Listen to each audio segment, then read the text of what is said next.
Fragmentos gnósticos tomados de la trilogía esotérica de Miguel Serrano. El cordón dorado. Una batalla que termina mal es una aventura espiritual que ha tenido éxito. Se trata de la última gran guerra, que fue tan grande como la del Mahabharata, y más aún, porque señala el final de los tiempos, de todo un Manvantara, cósmico y terrestre.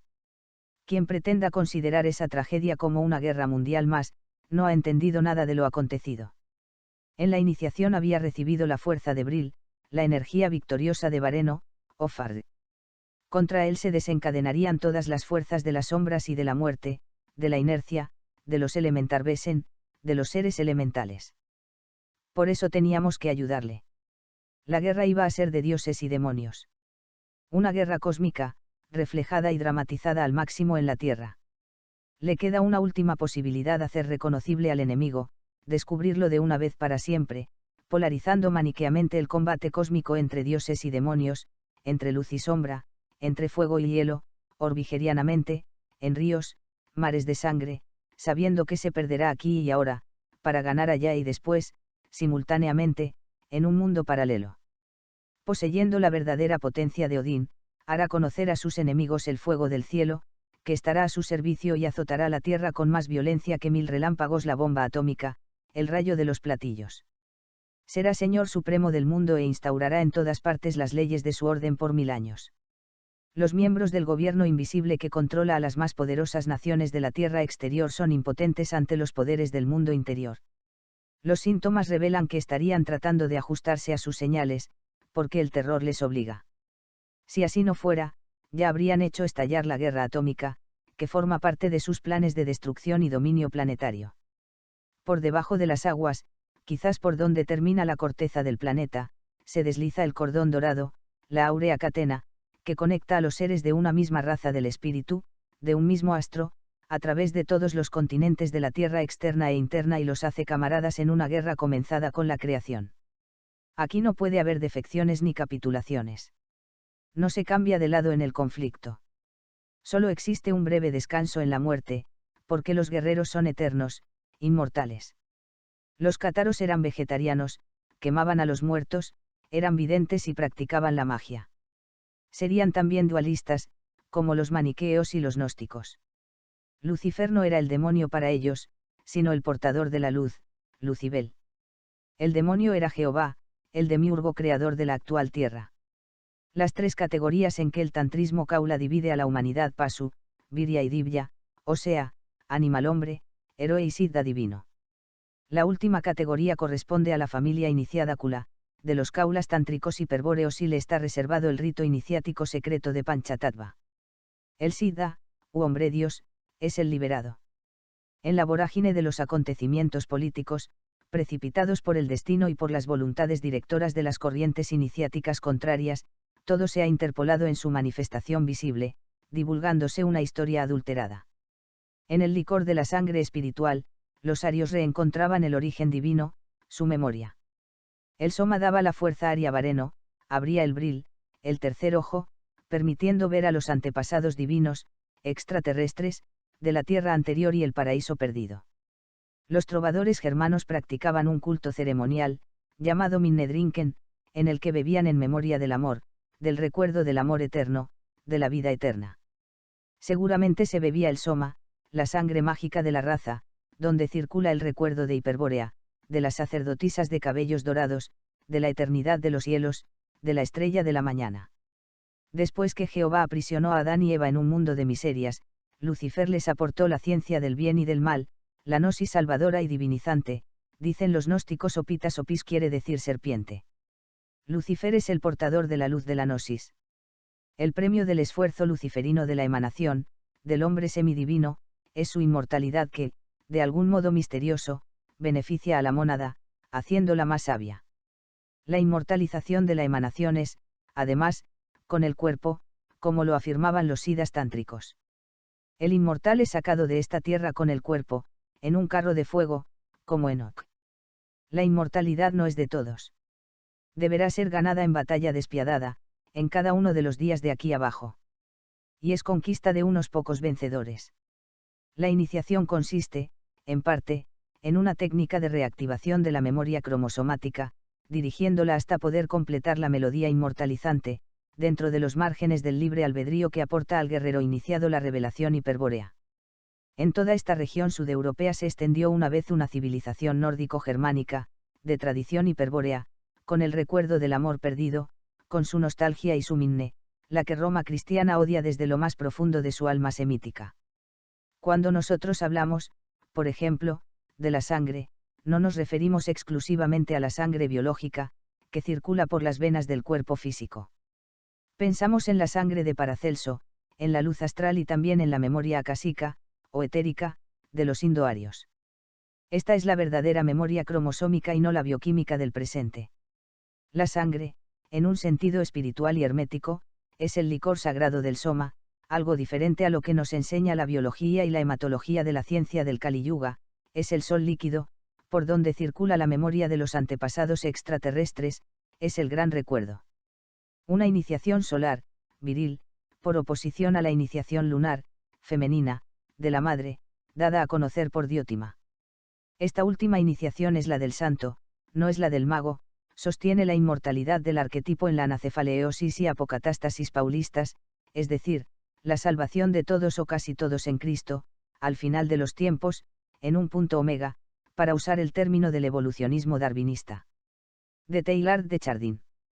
Propicia la prolongación de la especie, la reproducción maternal, necesarias para la vida del arquetipo incubo y vampírico, eternizando esa entidad por la pasividad y la fe de los esclavos que le sirven de alimento. De un modo dudoso, por otra parte, pues no hay seguridad de que la entidad, o daimon, se eternice así. En la iniciación solar, viril, hiperbórea, luciferina, que es la del mago, la del siddha, el hombre se hace semidivino y divino, en lucha aún con la entidad, la mónada. En la iniciación lunar, un fantasma se eterniza ilusoriamente a nuestras expensas, en la iniciación solar, puede que hasta se logre eternizar el fantasma, eternizándonos. La involución es como una pesadilla. Seres aquí dejados en edades muy remotas, introducidos voluntariamente, o por casualidad, desde otros mundos y tiempos paralelos, han descendido hasta el animal, quizás hasta el vegetal, el mineral y aún más abajo en la vibración de la energía. Los colores diferentes de las razas tienen que ver con una alquimia cósmica y se comprenderán mejor haciendo referencia al color del aura, que los siddhas y los divyas perciben.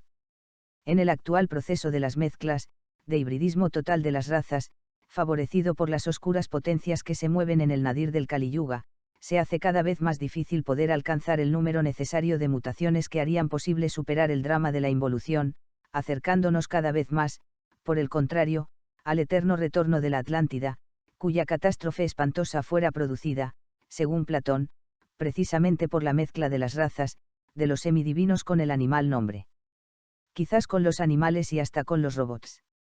Es decir, por el pecado racial, que afecta y destruye todos los colores alquímicos por igual, produciendo los intocables, los monstruos, como en India, donde la mezcla de las castas no favorece a ninguna, al destruir sus particulares iniciaciones, por confusión de la memoria acásica, de la iniciación cromosomática, perdiéndose la minne. La nostalgia del amor eterno.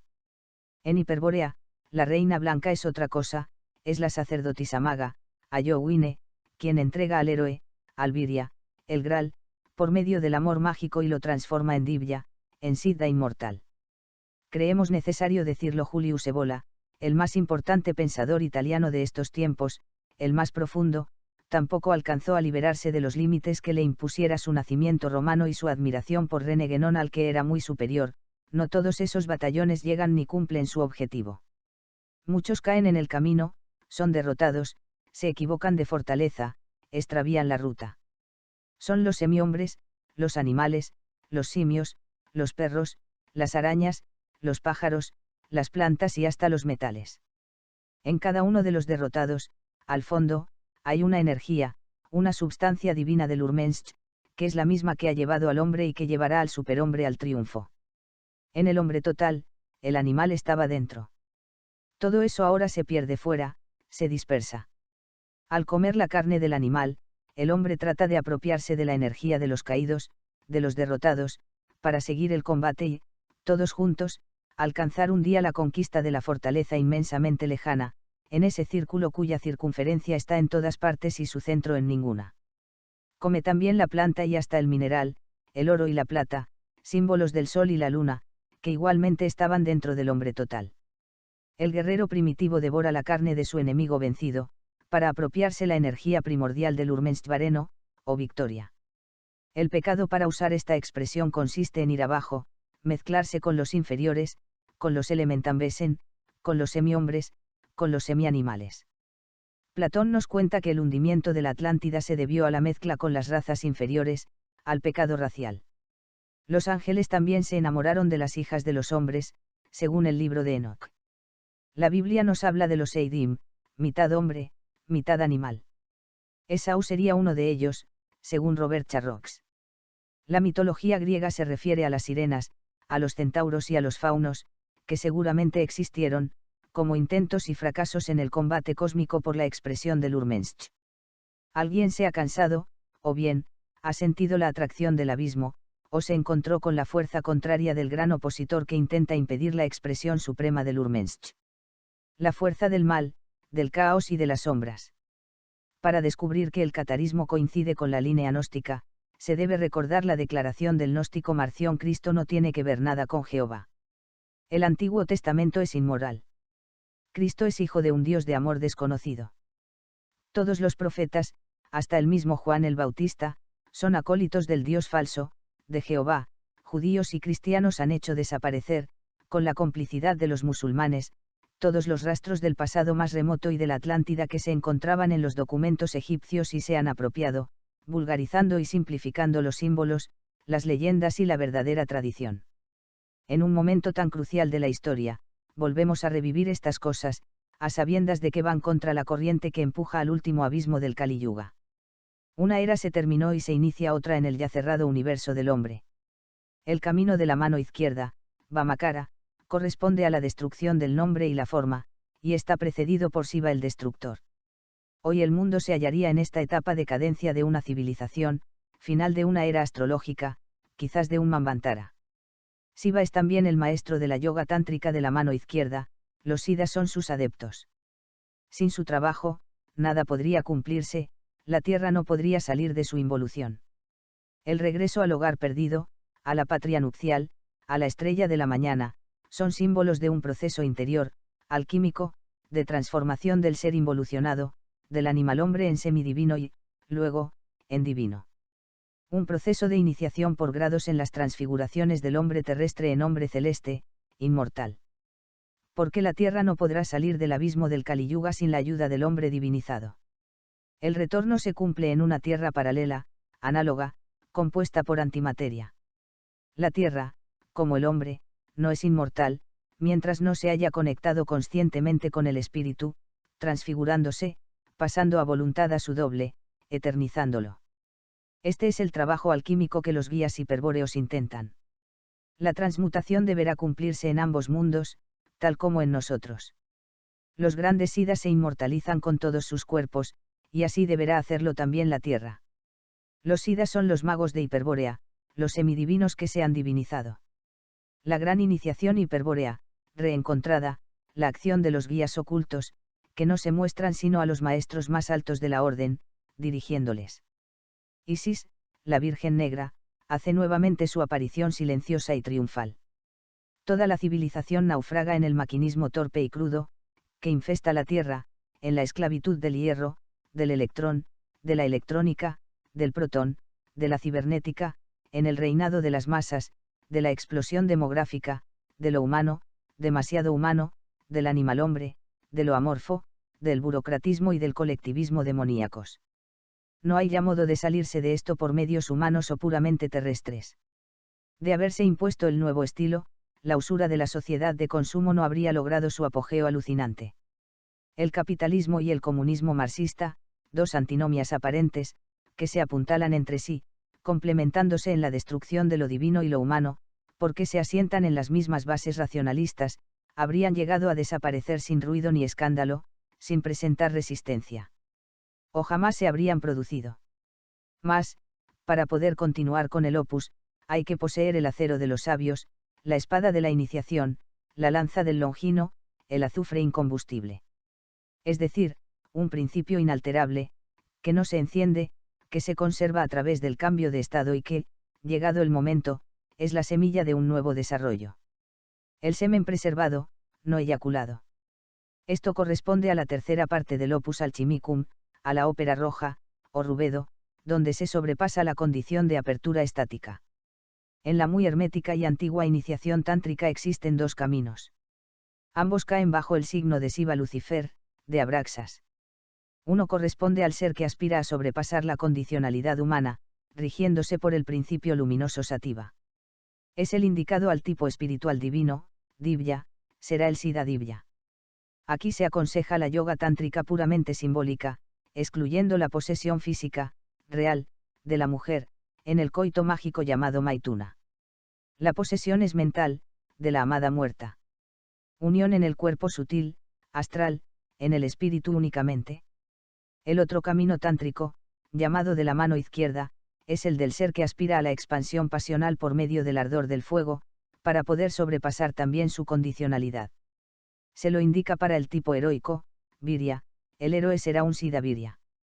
En este camino húmedo se aconseja un contacto físico, real, con la mujer, en el acto sexual Maituna, haciendo un empleo mágico del sexo y de Bundi, el semen, que no debe eyacularse en el acto. Ambos caminos van siguiendo la línea sivaísta, la de los siddhas, que se inmortalizan con sus cuerpos. Puede que sea el cuerpo astral que se materializa, se hace visible, aunque no tocable nolime tangere, con materia inmortal, de luz roja, de Vajra, pudiendo residir y pasar a varios mundos paralelos, a varias tierras a la vez. El húmedo, es el tántrico alquímico de la mano izquierda, diremos, y puede tomar toda una vida. La transmutación de los metales internos y externos es lenta. La soror mística pasa los ingredientes, se los entrega al adepto en su cuerpo y desde su cuerpo, en transferencia, vibración, individualización conjunta y progresiva, real y simbólica, mágica en todo caso, en un amor sin amor, con un fuego helado, en el laboratorio secreto, en la alcoba mágica, hasta que ambos son mutados, interpenetrados, desposados, eternos. Estos caminos son muy diferentes al camino ritualista de la religión devocional, o de la práctica de la yoga bhakti, de la filosofía vedanta, y su fusión y pérdida en el samadhi, o éxtasis místico. Esta palabra sánscrita se descompone en sam, que significa con y adi, ser primordial fundido en el ser primordial. El éxtasis tántrico, sivaísta, es una tensión suprema que rompe las condicionalidades del animal hombre y se incluye dentro de una personalidad o individualidad absoluta. Es un vórtice de energía, casi nietzscheano, llamado en sánscrito kaivalya, no significando fusión ni pérdida, sino diferenciación suprema. Aquel que ha llegado al estado humano y no trata de sobrepasarlo, es como quien se suicida. Es necesario ir primero al fondo de la propia naturaleza y jamás volver atrás, porque sería cavar su propia tumba. Su única ética sobrepasar los límites y cortar los lazos, destruir todo par de opuestos que caracterice el pasu, al hombre animal corriente, inferior, burgués, por así decirlo. Vencer la piedad, la idea judeocristiana del pecado. Vencer el miedo, aplicando el doble mudra, varamudra que destruye el miedo y concede favor. Destruir los lazos de la familia. Un virya no es esposo, padre, etc. Un asesino y un anarquista, dirigidos por la senda justa, iluminados por la recta doctrina, tienen más probabilidades de superar la condición humana del pasu que un tibio, dice la Tantra Kaula. Más que un burgués acomodadizo. Sin embargo, se ven claramente los peligros de este camino tremendo de superación y mutación nietzscheanas del hombre. Es un avanzar por el filo de la navaja. Es la resurrección de los cuerpos, de la carne, la que no es para todos sino para los viryas, los héroes. Los Siddha Divya, los magos divinos del cordón dorado, los hiperbóreos, han eternizado ya su cuerpo aquí, ellos no mueren. El animal hombre, el pasu, muere para siempre. Sus vehículos sutiles no van al Valhalla de las Valquirias, sino al Niflheim, el Hades nórdico, lugar oscuro, como el Sheol de los hebreos, tal vez los hoyos negros del firmamento, que todos se lo tragan. Sigfrido es un héroe iniciado, un virya que aspira a mutarse en Divya, en hombre dios, en superhombre, en Sonnenman. Ha conquistado un tesoro guardado por los guías del mundo interior, protegido por los enanos, envuelto en las nieblas del Graal y de los Nibelungos. Sigfrido se baña en la sangre del dragón muerto y así se transforma su carne en inmortal, haciéndose invulnerable, cambiando de color y consistencia. Pasa a ser de Vajra, materia imperecedera, incorruptible y roja, en el proceso tántrico alquímico de la rubedo que adviene tras la albedo y la nigredo. En la tantra es la unión sexual de Shiva y Shakti que da origen al universo, en el Maituna, coito mágico, en el amor sin amor, Shiva debe mantenerse impasible y solo Shakti tendrá que agitarse, actuar. Toda la creación nace de aquí, en sus aspectos estéticos, dinámicos, estables, inmateriales, materiales, conscientes e inconscientes. Las formas de la creación son las diferentes posturas del juego sexual de Shiva y su Shakti, como pueden verse en los muros de los templos de Khajuraho. La esposa, ella, es activa, Shiva, él, mantiénese lejano, concentrado en sí mismo, adentro y afuera, gozando y aparte del goce, para siempre ya, abrazado por su Shakti y abrazándola, intocado dentro del frenesí de la amada, del fuego y la pasión. Así debe ser en principio también para el hombre semidivino, donde existe la semilla Shiva, que ha sido oscurecido, identificado parcialmente por la pasión de la Shakti externalizada, de carne y hueso, perdido e incorporado en el amor físico, seducido, arrastrado, envuelto en el noyo de la creación.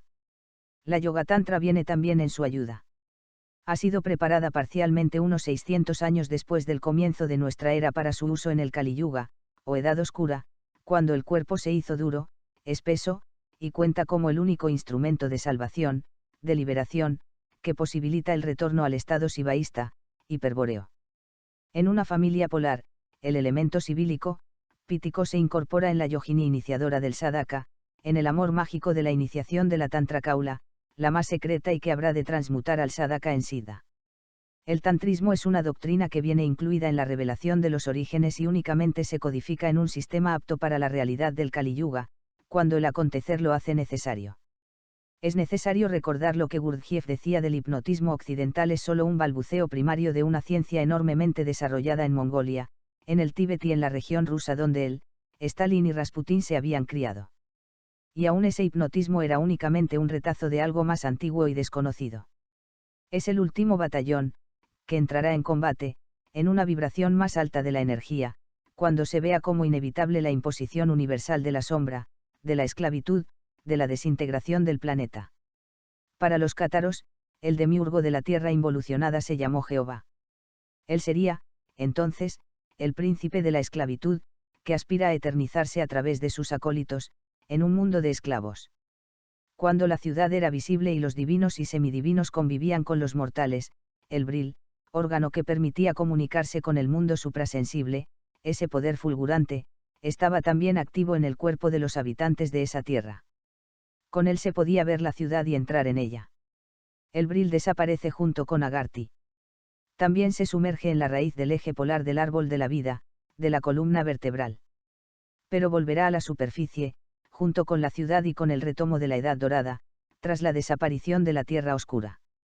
En la tierra de Apulia, en Andria, donde es difícil llegar, he ido a ver el castillo cósmico de Federico II de Hohenstaufen, Castel del Monte. Este mago emperador 1194-1250 fue la última esperanza de los cátaros sitiados en Montsegur. No pudo ir en su ayuda, porque él mismo alcanzaba ya su fin y el de sus grandiosos sueños, tan parecidos a los de Julián el Apóstata, de instaurar en la tierra visible el Imperator Mundi, la ciencia hiperbórea y solar, el soberano conectado a los poderes divinos, invisibles, por oposición a los sacerdotes lunares de la religión cardíaca de Roma. El destino de estas gigantescas empresas pareciera ser la pérdida de la batalla material para poder tener éxito en la tarea espiritual de mantener viva la ardiente semilla que hará posible un nuevo resurgimiento.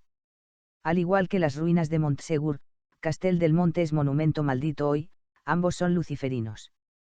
En verdad, son unas puertas de salida, de escape, de paso a los otros mundos, a la tierra interior, creadas completamente por la magia de una ciencia superior y antigua, la del cordón dorado, venida desde la Atlántida e Hiperbórea, tal vez, desde otros astros. La masonería, nacida en Escocia en 1717, utiliza algunos símbolos templarios y rosacruces, adulterándolos o mezclándolos de preferencia con el ritual y simbología judíos, que han pasado a predominar. La masonería ha sido controlada por las fuerzas secretas que empujan en dirección del oscuro fin del mundo, de la crisis final del Kali Yuga. Los iluminados de Baviera están metidos en el centro de los acontecimientos. De ahí vendrá el término de iluminismo y de siglo de las luces. Las tácticas y la organización de esta logia fueron seguidas exactamente por Marx y Lenin.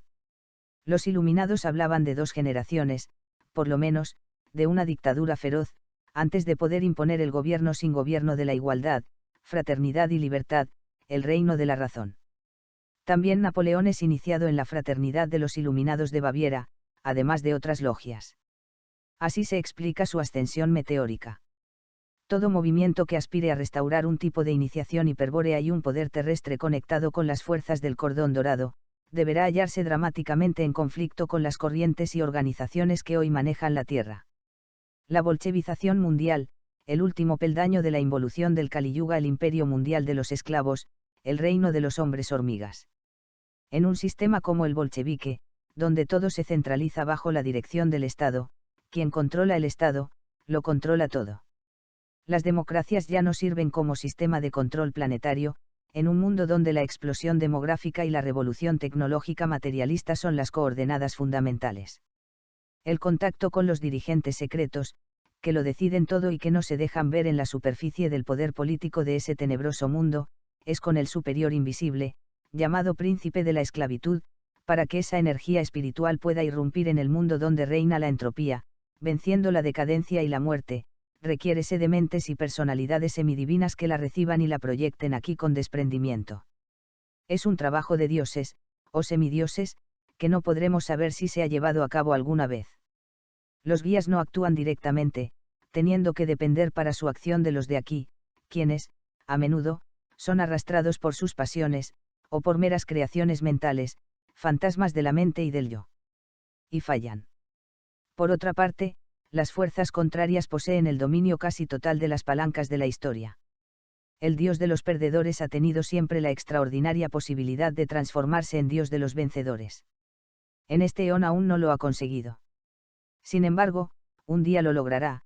El cuarto estado, tras los fracasos de restauración de la Edad Dorada, será el del dominio de lo colectivo, de los esclavos de la máquina, del hierro, de los hombres de hierro, de los autómatas, de la burocracia planetaria, de los robots, de la destrucción del alma viva de la Tierra.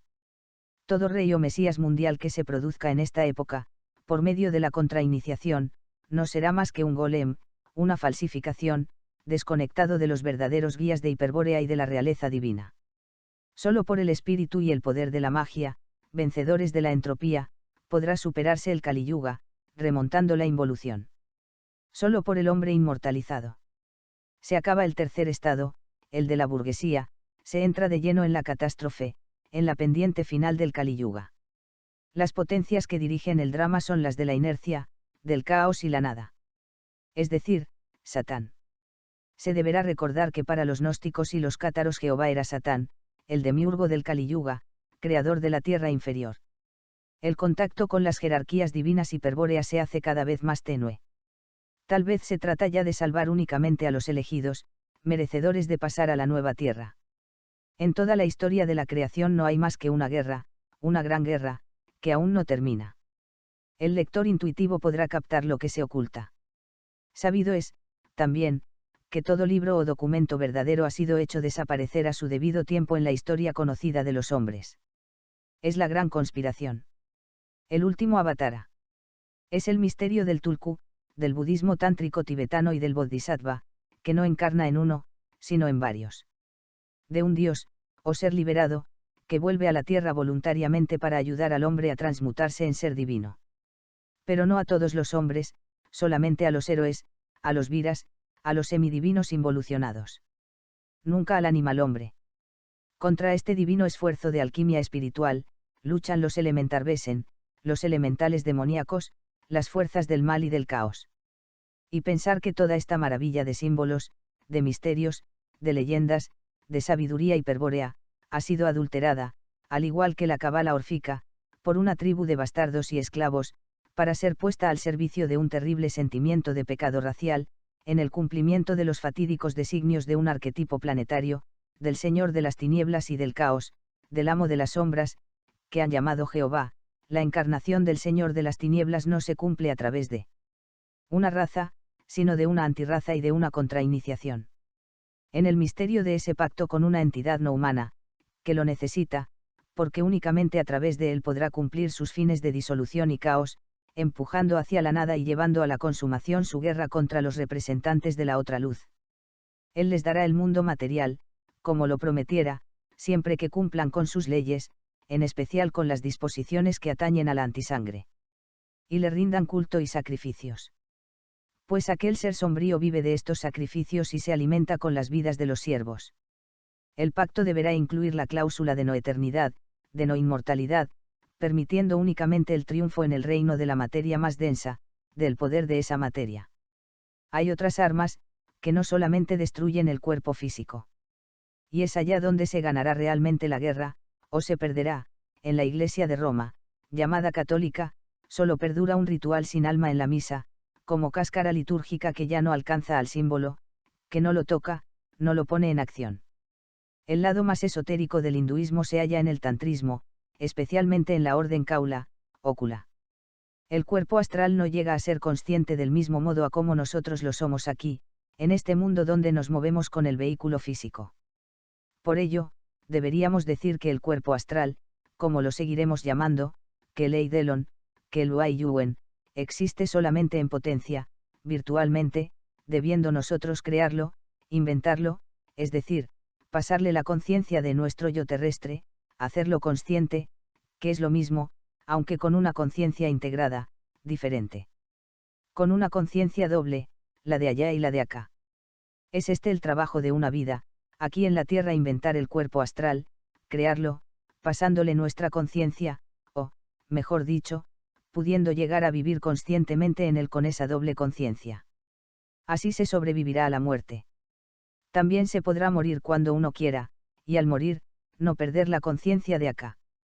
Este trabajo de construir puentes entre tres y más cuerpos, que están en usted, que son usted mismo de algún modo, solo puede hacerse aquí en la tierra. Cuando lo haya logrado, será un pontífice, es decir, un puente entre los mundos, sus mundos. No hay otra manera de alcanzar la inmortalidad, la que no es para todos, sino para unos pocos capaces de librar este combate, el verdadero combate, esta guerra, la verdadera gran guerra. Por eso, los que aquí vamos somos guerreros de una orden sin tiempo, sin edad. Usted está siendo traído a este combate por su propio destino, por su cuerpo astral, que le pide, le exige que lo lleve a la vida consciente, que lo conecte con otro cuerpo de una gnosis divina, superior. El cuerpo astral tiene idéntica forma al físico, aunque en blanco y negro, digamos, encontrándose como al otro lado de un espejo.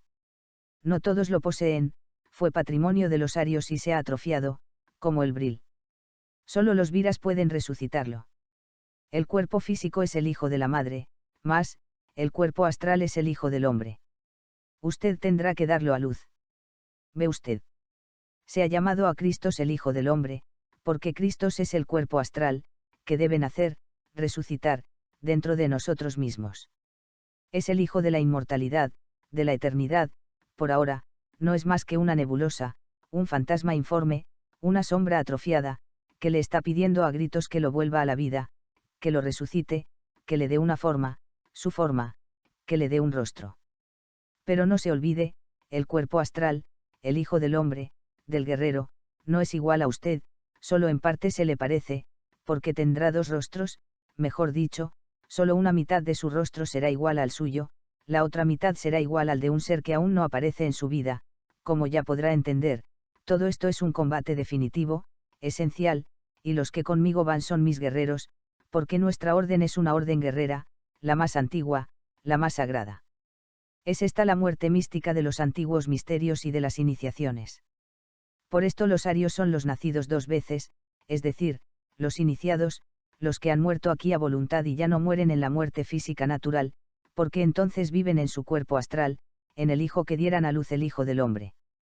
Mientras viví en Suiza, se publicó en ese país la lista de los masones helvéticos más importantes. Y en ella aparecía el profesor Jung. Jung define el inconsciente como la matriz de todos los fenómenos diferenciados, religión, música, arte, etc. Lo que tampoco nos dice nada.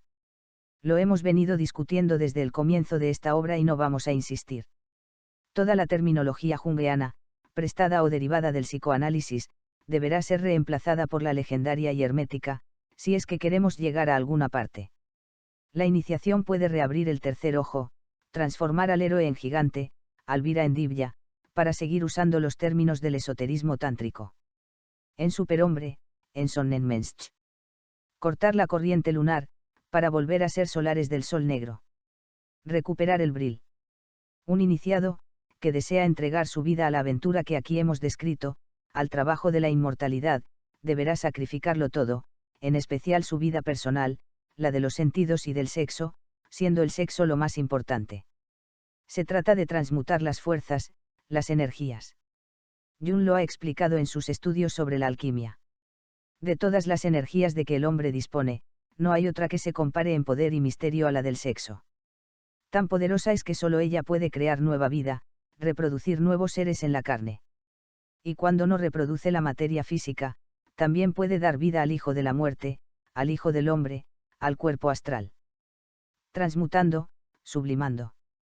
Porque lo que hoy se llama libido, en el lenguaje legendario es Kundalini, la serpiente de fuego, Quetzalcóatl, la serpiente emplumada, que vuela y puede hacer volar. La castidad del iniciado nada tiene que ver con el sentido judeocristiano del pecado, el odio y el resentimiento de los esclavos. La tierra actual deberá ser transmutada, la naturaleza transfigurada, el crepúsculo de los dioses dar paso a la resurrección de los dioses. Y esto es otra cosa. Es una transmutación alquímica, una sublimación, una espiritualización de la materia. Mas, no es para todos, únicamente para el iniciado, para el ario, en el centro de una jerarquía de castas. La mujer maga es en verdad la valquiria, que en algún lugar fuera de este universo nos entregará la copa del Grial, llena hasta los bordes del licor de la vida eterna. Esta guerra no ha llegado a su fin. Nunca terminará, en el amor arquetípico, tántrico, esto se reproduce, pasando a ser la mujer la activa y el hombre el pasivo. Es el maituna, o coito mágico, donde la mujer iniciada, la yogini, se mueve, se agita.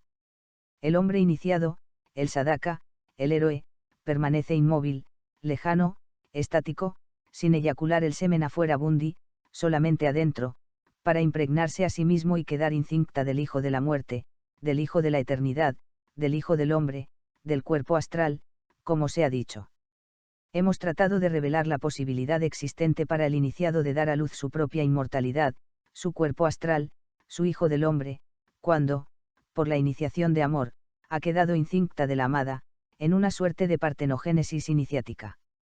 Otro tanto pasaría a la mujer superior no a Eva, a Lilith, a Yowine, pudiendo quedar incinta de un ángel, también por amor mágico, por iniciación de amor, en el contacto telepático, astral, con el amado. Y así ella dará a luz el verdadero hijo de la mujer, algo que existía adentro, en potencia, virtualmente. Este maravilloso camino de amor es esencialmente viril. Solo los héroes podrán enfrentar las pruebas que la amada pone a sus elegidos para entregarles la copa del Grial, plena hasta los bordes con el licor de la inmortalidad soma, ambrosía, amrita, aorna. Llena, en verdad, con la sangre azul de los hiperbóreos, de los arios, de los nacidos dos veces y que los Minnesanger beben en el rito de la Minnetrinken, dentro del círculo de la Mannerbunde. Hiperbórea no se incluye totalmente en un tiempo histórico, se sitúa fuera de la respiración de Brahma, de la creación demoníaca del demiurgo Jehová, es el amor de la eternidad, de la inmortalidad. Porque solo existe una ella hiperbórea para un el hiperbóreo en todos los universos y más allá de ellos. Y es crimen y suicidio espiritual traicionar a la amada eterna. Solo si él vence, si da a luz el hijo de la muerte, si se eterniza, revistiendo su cuerpo astral de materia inmortal, imperecedera, de Vajra, si con el arma en la mano fuerza la salida, estará en condiciones de poder resucitarla, de retornarla a la vida, de hacerla también inmortal. Ella partió desposada y con un rostro para su alma. El rostro del amado, debiendo continuar el camino de su iniciación, de su inmortalización, sola al otro lado, pero telepáticamente unida a él, como su valquiria. Ahora le espera en el Valhalla, para curar sus heridas y reconstruir sus cuerpos destrozados, si él muere en el combate. también para entregarle la copa del Grial, de la vida eterna, llena hasta los bordes con el licor de la inmortalidad. Ellos no son creadores, sino meros copistas, ladrones inclinados a la falsificación. El drama de los viras hiperbóreos aquí introducidos, caídos, aprisionados, será siempre el mismo y obedece a un móvil arriesgarlo todo para presentar el combate al enemigo en su propio territorio, pudiendo ganar la guerra desde dentro. Estos héroes han comprometido la pérdida de sus almas hiperbóreas para destruir la pesadilla del demiurgo, su falsificación, su mezcolanza. Ellos intentan volver el mundo a la pureza original, transmutar la tierra, transfigurar la naturaleza corrompida, adulterada por el demiurgo Jehová, por el Señor de las tinieblas, que, a su vez, pretende ir extendiendo su gangrena, su infernal copia, su máquina de los retornos, su respiración, su sueño evolutivo. He aquí la gran guerra. A lo que los viras despiertos aspiran, los arios, los hiperbóreos, es a salirse de la creación demiúrgica, de todos sus yugas, incluyendo el Satyayuga, la Edad Dorada, a pasar más allá de sus arquetipos, a redimir la creación, arrebatándosela al Señor de las tinieblas, transmutándola. La primera partición acontecida en ese universo más allá de las estrellas, donde son otras las leyes, o no hay leyes, habrá tenido por esencia y compulsión la gnosis, la aspiración a un rostro. Después de la intervención del demiurgo y de su plagio en el reino de las sombras, además de esa compulsión, se ha recibido una orden de guerra y los héroes eros, los sidas hiperbóreos han entrado escindidos al universo de pares de opuestos del demiurgo Jehová, para combatir y rescatar a los camaradas prisioneros, al mismo tiempo que destruir la creación diabólica del Señor de las tinieblas, transmutándola, conjuntamente con la resurrección del Vira. Cuando los divyas abandonan la primera hiperbórea, cuando él y ella penetran en la creación demiúrgica, por algún resquicio, por la puerta-ventana de Venus, adquieren un cuerpo de materia terrestre, mientras se atrofian sus cuerpos de materia espiritual.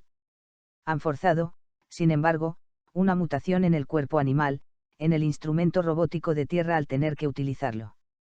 Son los viras, los héroes legendarios. Si en eones de tiempo le es dado a él encontrarse con ella, él lo sabrá, porque adentro de sí mismo algo se enciende ese embrión de alma recuerdo, al que dará un rostro, el del cuerpo terrestre de ella, si es capaz de amarla con el amor mágico que se enseñara en la hiperbórea polar, en el Satyayuga, dando así a luz el hijo de la Minne, de la nostalgia y del recuerdo de ella, del ansia. El hijo del hombre. Muchas veces le habrá sido dado encontrarla en el peregrinar de las rondas del eterno retorno, con un mismo rostro, sin saber inmediatamente que era ella, hasta que la nota vibre en su más prístina pureza y el rostro sea fijado para siempre por la nostalgia, por la perseverancia con la que él lo ha soñado, lo ha inventado su flor inexistente, la cosa contemplada, al borde ya del naufragio y de la total desesperanza. Entonces, ya no habrá más que una ella para él, y un él para ella, en el combate de todos los mundos, de los soles y las tierras. Oh dioses, quizás aquí se encuentre la razón más íntima de todo el misterio de ese drama hiperbóreo de la separación. Esas almas Imnebel, masculino absoluto una, femenina absoluta la otra. Ellas no tenían rostros. Solo entrando a combatir en el mundo mezclado y corrompido del Señor de las tinieblas, solo reencontrándose y amándose transfigurarán este mundo, obteniendo como premio un rostro. La individualidad absoluta, la resurrección nos. Como héroes han penetrado a un universo donde los muertos entierran a sus muertos, arriesgando perder hasta su inmortalidad en el sueño y el olvido del samsara, de avidya, existiendo apenas entre esas chispas dispersas, inventadas por el demiurgo, ensayos de ideoplasma, animales hombres, robots, máquinas estelares. Y han caído aún más abajo al cometer el pecado racial de mezclar su sangre hiperbórea con la de las hijas sudras de la tierra, del animal hombre. Y su combate se ha hecho aún más dramático, más difícil, más desesperado, cuando se produce la traición blanca y algunos sidas hiperbóreos se pasan al enemigo. Han llegado a creer en su engaño evolutivo. Son ellos los que revitalizan su plan galáctico, entrando a colaborar con Jehová y sus jerarquías de Manus y de Ayones satánicos, con sus arquetipos, sus iglesias y organizaciones, sus democracias, sus Comintern. Empujan la ilusión, la pesadilla, con renovado brío, hacia un abismo de plomo. Mas, si el Vira hiperbóreo triunfa, porque ha hecho de su emblema el honor que se llama lealtad, no solo habrá dado un rostro a su alma, sino que también a ese alguien que se quedara esperando como al borde de una fuente, reintegrándose, sin ser absorbido, pudiendo salirse para siempre del mundo de los arquetipos y de las ideas plasmas, pasando más allá, hacia un sueño no soñado ni por los más grandes peregrinos del ansia. Habrá derrotado al demiurgo Jehová y a su corte de traidores blancos, transmutando su creación, su plagio.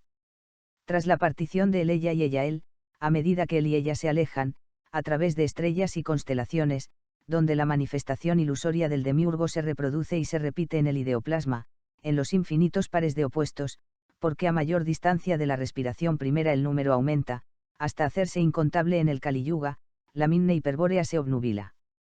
Cada vez más espeso, más sombrío, el demiurgo imprime las formas recortadas de sus minerales, vegetales, animales y simios hombres. Sin la ayuda de los divyas traidores, de la caída y de la mezcla de muchos otros, habría sido incapaz de dotar de energía y conciencia a sus robot golem. El demiurgo moviliza sus legiones arquetípicas, angélicas, contra el héroe hiperbóreo para impedir que pueda cumplir ese sueño no soñado ni por los más grandes utopistas. A medida que se desciende en la expiración, disminuyendo la energía, aumenta la cantidad junto con la densidad.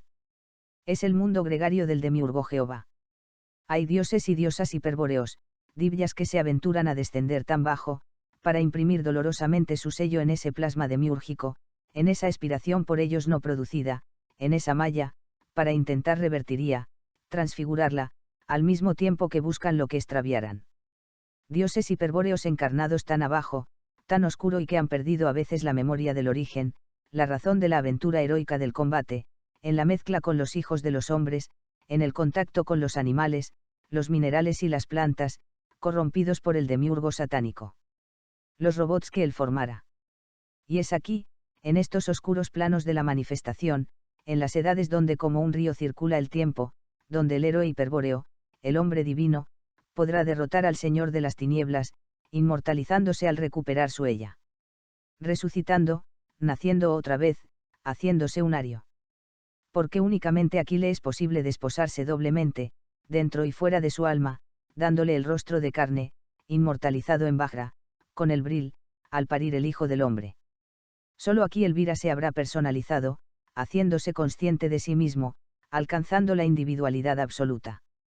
El Sadaka y su Yogini, unidos y separados para siempre, el ella y ella él nuevamente, pero con el rostro del hombre y la mujer absolutos, camaradas, amantes, salidos, escapados ya del círculo de los círculos. Juntos a aquel que se quedó esperando en el límite del tiempo. 1, 2, 3, 4, 5, 6 la runa Agal. La estrella doble de la mañana, el sol negro, el rayo verde. Solo aquí en la Tierra se entrega la posibilidad de cumplir ese rito iniciático venido de la segunda hiperbórea polar, del Satyayuga, de la Edad de Oro, la iniciación de amor, enseñada por las magas hiperbóreas y que dona la inmortalidad de la personalidad absoluta, la recuperación del dios y de la diosa con un rostro para el héroe y su valquiria. Solo para los divinos elegidos, para los divyas y los semidivinos viras es posible esta iniciación de amor, el ritual del Panchatattva, el sadhana, la acción sincronística de desposarse dentro y fuera. Allá, en el más lejano norte, que hoy es el más lejano sur en los oasis del hielo, en el monte de la revelación, junto al sol negro de la medianoche polar. Solo a las dos primeras castas que en la hiperbórea polar fueran una ativarnales es posible el segundo nacimiento de la iniciación de amor, únicamente a los divinos y semidivinos exiliados en esta tierra. Nunca al Sudra, al Chandala, al animal hombre, al número, a la cantidad. Por donde entran a este mundo adulterado los divyas hiperbóreos. Lo hemos dicho por la ventana de Venus. Por la estrella de la mañana, hoy Dieue, Posporo, Lucifer. Por ahí entran Arbarisabris y Ayowine, en busca de conquistar sus rostros. Por donde salen los héroes triunfantes, por donde se escapan del círculo de los círculos, abriéndose paso con las armas en las manos. Por la estrella de la tarde, Yepun, espero esperas, el hermano de Atlas, la estrella vesperal. Por Botan, con Botan. A través de enormes espacios de tiempo, de kalpas, manvantaras y yugas, la memoria del héroe hiperbóreo es ya apenas un débil eco que a veces resuena como el cuerno de Siegfried, herido de muerte en el bosque de encinas patriarcales. La memoria de la sangre, la minne hiperbórea se ha borrado casi en los abismos del Kaliyuga. Es por esto que se hace necesaria la venida de algunos liberados que aquí descienden, como Avatar, en los instantes más críticos, en el interludio del Sanghya, o del Sanghyansas que ellos transmutan en el yuga hiperbóreo de los héroes. Traspasan su fuego por unos intensos y cortos periodos, para estremecer al universo del demiurgo y espantarlo. El Avatar despierta la memoria de la sangre hiperbórea, destruye las sombras del ensueño de Maya, del samsara, agita las almas de los héroes, y les lleva nuevamente al combate de su gran guerra. Danzando como Siva-Nataraja les recuerda su patria divina, la primera hiperbórea. Es este el sacrificio del Avatar, su descenso, que aquí viene a ayudar a los suyos, imprimiendo su sello arquetípico hiperbóreo, de fuego mítico, en el plasma demiúrgico, adquiriendo por un cortísimo tiempo su forma humana, y así regenerándolo, porque con su encarnación hace posible una alquimia de transmutación y el retorno, la vuelta hiperbórea de sus guerreros más leales. Los verdaderos arios, los elegidos. Como todas las cosas que suceden del quinto plano de la manifestación hacia abajo, cuando ya la expiración se ha hecho débil, encontrando, además, esa extraña fuerza enemiga que lo adultera todo, conjuntamente con el yuga de Kali, con la sombría edad del hierro, también la creencia en la reencarnación ha pasado a ser una fantasía más, diabólicamente falseada por las mentes inferiores, la superstición y la ignorancia. Lo que debió comprenderse simbólicamente, ha venido a ser tomado al pie de la letra, de modo que, conjuntamente con el exoterismo cristiano y su inmortalidad para todos, compone la religión y la fe de las masas. Está hecha para ellas.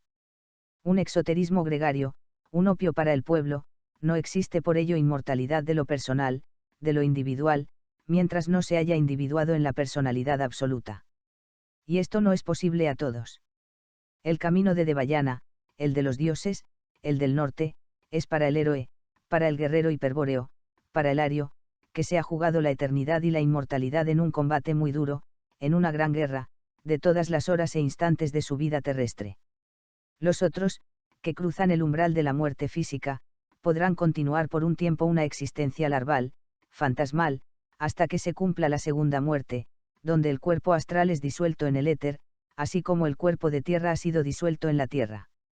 No hay inmortalidad para todos, solo para unos pocos. La mayoría son muertos que entierran a sus muertos. Y la reencarnación, así entendida, es lo mismo que si no existiera. Porque el que reencarna, no lo recuerda, por la razón de que no hay nada individuado que reencarne, que pueda recordar, que tenga memoria. Y si la tuviera, no reencarnaría, solo retornaría, y un número limitado de veces, porque habría tomado el sendero de Vayana. A no ser que sea un bodhisattva, un tulku, un avatar, que vuelve a voluntad y que no usa un solo cuerpo, sino muchos. La reencarnación es solo para el hombre animal, el sudra, el chandala, el robot creado por el demiurgo, por el señor de las tinieblas. En forma por decir mecánica, automática, se reproduce, se reencarna, con distintos cuerpos, cambiando de sexo, de hombre a mujer y hasta en animales. La ilusión de una ley kármica sirve al demiurgo tiránico para mantener sujetos a sus esclavos de la Atlántida. Es decir, la reencarnación de los espíritus vitales y de la fantasmagoría de un yo, creado copiado en forma también arquetípica por el demiurgo, rige solo para el animal hombre, para el chandala.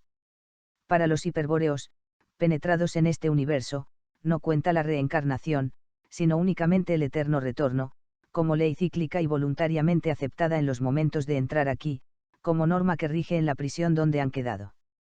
Mas, aún así, el número de retornos deberá ser limitado, sirviéndoles únicamente de oportunidad para librar su combate contra el Señor de las Tinieblas y para inmortalizarse, resucitando como divyas absolutos, como personalidad total, pudiendo arrastrar consigo el universo demiúrgico redimido, transfigurado.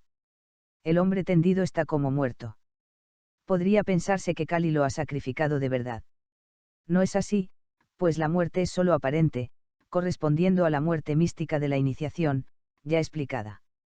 Y esa mujer diosa representa al cuerpo astral del Vira, a su ella recuperada, el Lingasarira. Es la hija-hijo del hombre, recuperada y con un rostro, que ha muerto al hombre natural para dar vida al Homo de Coelo, eterno, resucitado, con materia inmortal, de Vajra roja. Es también la Rubedo de la alquimia, la ópera rosa. Y todo reunido por ese cordón dorado, que no se cortara, al tercero que es el sexto, lo hemos visto a la persona, que ha adquirido una personalidad, un rostronos, el hombre total, la mujer total, el hombre y la mujer absolutos. La misma guerra es librada aquí y allá, en más de un mundo, y lo perdido aquí es ganado allá, afirma el Rig Veda que ni los dioses, en el más alto cielo, saben cómo ha sucedido esa tragedia, esa pesadilla de locura de la creación del demiurgo. La enorme conspiración terrestre para escamotear la verdad de los orígenes extraestelares, tiene también causa y principio fuera de este planeta. Está dirigida por el demiurgo y por los divyas traidores. Al samadhi vedantino, que es una trampa introducida en la India ya mezclada por la traición blanca y por la sugestión del demiurgo, deberá oponérsele el kaivalya tántrico ario, es decir, la separación absoluta del mago, la personalidad absoluta, la inmortalidad con un rostro, por oposición a la fusión y disolución. El Génesis, en su origen, antes de ser expurgado y falseado en su más profundo sentido. Ahí, en el paraíso, en Paradesa, en el monte de la revelación, en el Meru, había un árbol con manzanas de oro, poseedor de la ciencia del bien y del mal. El árbol capaz de entregar la inmortalidad y de hacer a los héroes como dioses y más que dioses.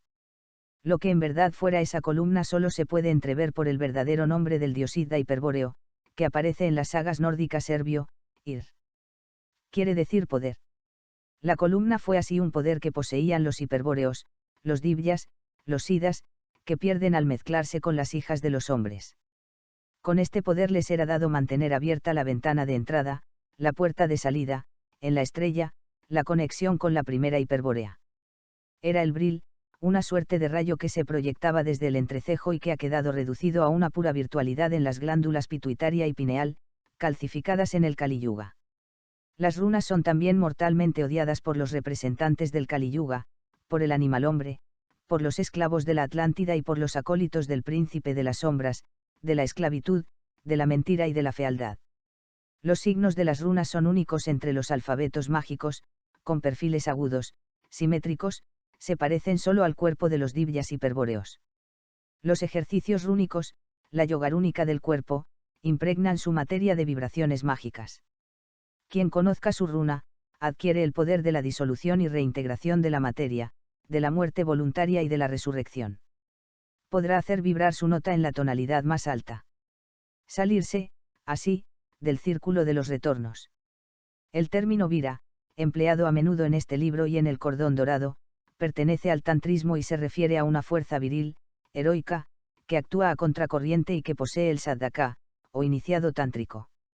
Por esto pasa a ser sinónimo del héroe que combate por reinvertir el proceso de la entropía de la involución en el plano donde actúa el demiurgo Jehová, saliéndose del círculo de los círculos, del eterno retorno, hacia algo no soñado ni por los más grandes utopistas.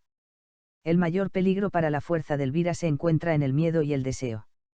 El Varamudra destruye el miedo y el deseo, y concede el favor hiperbóreo. Asgard es entonces el Himmelsburg, el castillo del cielo, donde Wotan y sus valquirias aún preservan las runas sacras, para entregarlas, junto con su secreto, a los héroes que luchan por inmortalizarse, a los vira que se transmutarán en divyas. La sangre de los héroes llega más cerca de Wotan que la plegaria de los santos. El héroe guerrero necesita en especial del honor y de la lealtad, del poder de la fe Glaubenskraft, perseverando en la fe, hasta que el bril cree la cosa contemplada. Así, el árbol está simbolizando el descenso del Urmenschel-Siddha hiperbóreo en la materia terrestre, en los reinos más duros y espesos. De cabeza hacia abajo, como la runa YR. Muerte del espíritu en la materia. Desaparición momentánea del Siddha Divya. Pero del Divya que desciende, que involuciona, junto con expirar tiene en sí el poder de retornar, resucitar. Este poder está oculto en su propia fisiología hermética, embrionaria. Únicamente ha perdido la memoria, la sabiduría. Deberá despertarla. Hemos visto que el vira exiliado posee más de un cuerpo. Los mundos cielos en la terminología gnóstico-cátara, por los que transita combatiendo se hallan dentro del cuerpo del arquetipo Manu, servidor del demiurgo, también un Gotolicher macrocosmos. Dentro del círculo de los círculos todo se repite, como los ecos de una nota arquetípica.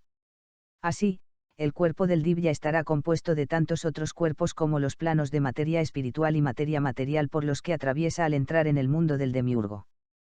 Por ello, el cuerpo de materia terrestre deberá poseer en sí el órgano apropiado para conectarse con el cuerpo astral, embrionario por atrofia y olvido, pudiendo ser capaz de recrearlo, resucitarlo, inventarlo, además de inmortalizarlo, uniéndolo con un cuerpo mental aún más sutil. En el cuerpo astral también se encuentra otro órgano clave que hace posible unirse con su mónada, con aquel que se quedara esperando al borde de una fuente. Ese órgano es la runa Tor, a la que corresponde la letra torio del nombre Tule, la runa del regreso con un rostro a la hiperbórea celeste, preservando el yo, para no ser absorbido por la inspiración y devorado por el demiurgo, señor de las tinieblas. Así, el hombre renace en varios mundos a la vez. Cada mundo estaría representado por uno de sus cuerpos castillos, hallándose presente en todos, aun sin saberlo, pues tiene conciencia de uno solo, del de la tierra, del Herdasburg. Solo al encontrar la clave para desarrollar su lingasarira, o cuerpo astral, el guerrero de Botan podrá abrir la puerta que comunica con el plano mental, pudiendo vivir en más de 2 mundos.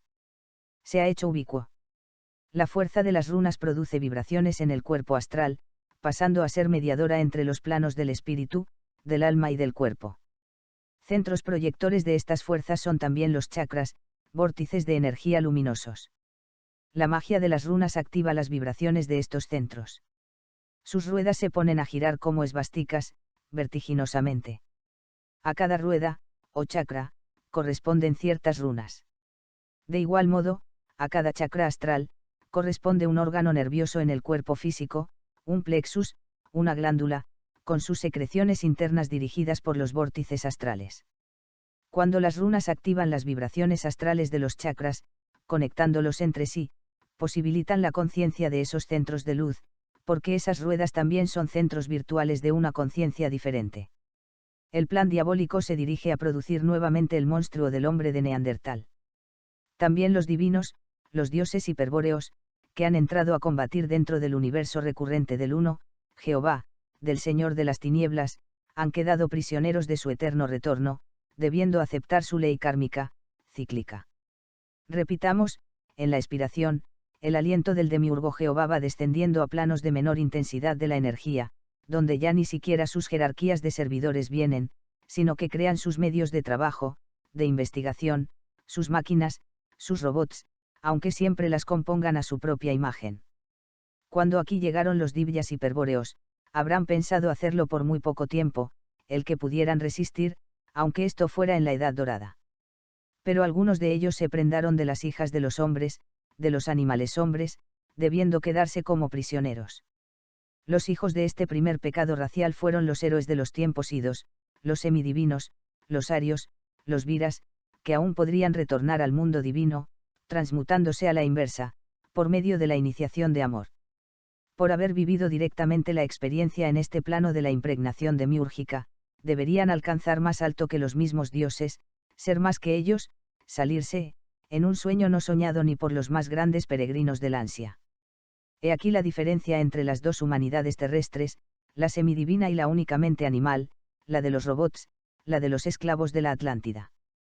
Es posible también que la elección de habitar con el hombre, en la dura tierra, sea un acto de heroísmo, además de una derrota. Las grandes guerras de los Kauravas y Pandavas en el Mahabharata, la de los Vanes y los Ases, serían guerras punitivas en contra de los que se mezclaron, enturbiando su divina sangre. Y es en estas guerras cuando aparecen con más frecuencia los vimanas, los discos de luz, al igual que hoy, en las grandes crisis de los tiempos, en el final de un ciclo. De allá han venido los hiperbóreos, entrando a este círculo de los círculos por un repliegue topológico, por la ventana de Venus, o por un clic de la mente. Sin ese recuerdo, sin esa memoria, todo se habría perdido para siempre.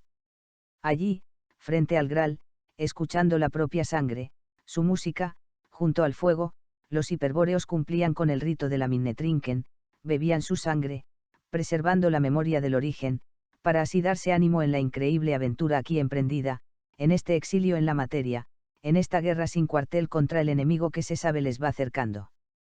Y porque el tiempo se acelera en estas regiones, que se harán sombrías y heladas. Las Agedisen, las vírgenes del sol negro, exhortan a los héroes a apresurar la boda, el matrimonio mágico, junto al fuego. Ellas son las esposas del fuego. La vida y la muerte dentro de la tierra del demiurgo. La forma del divya, del urmensch, del hombre original, le es aportada por la runa. Es ella la que se imprime aquí. Se halla ahora en el mineral, como aspiración tal vez inalcanzable. Y afuera se reproduce, en tanteos, en ensayos, o copia del demiurgo, completamente fracasados, como el mono y el hombre de Neandertal.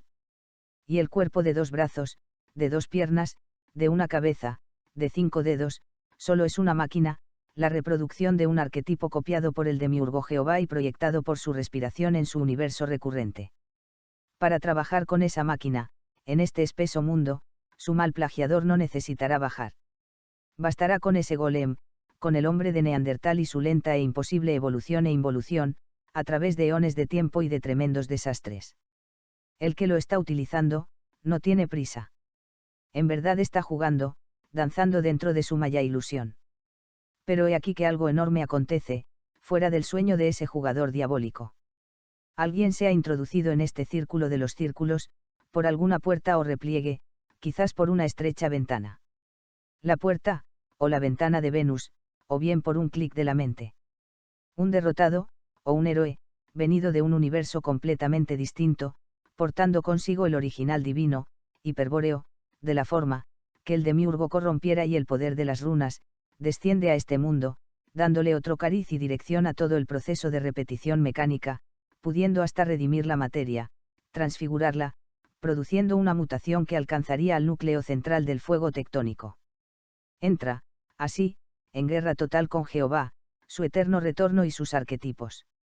En todo caso, el mal, la verdadera derrota se produciría en el olvido del origen divino y del objetivo último del combate, en la asimilación con el animal hombre, con el Sudra, en la caída en el sueño y la conformidad, cogido para siempre en los engranajes del eterno retorno y destrucción final en la nada. Absorción en el arquetipo, en el demiurgo, en el uno. Llegar a ser, después de todo y de tanto, nada más que el alimento del arquetipo, de Jehová. Ellos residen en la Asgard celeste, en Agartha, en la tierra interna o en ese mundo que pertenece a la otra mitad de nuestros sentidos. Son los divyas. Luego vienen los viras, los semidivinos, los héroes, mitad dios, mitad hombre, los que aún pueden transmutarse en divyas, en el ser total, en el hombre absoluto, en el Sonnenmensch. Y la tercera humanidad de los animales hombres, los descendientes del Neandertal, la más numerosa, que aumenta y aumenta, poblando la tierra hasta sus últimos confines.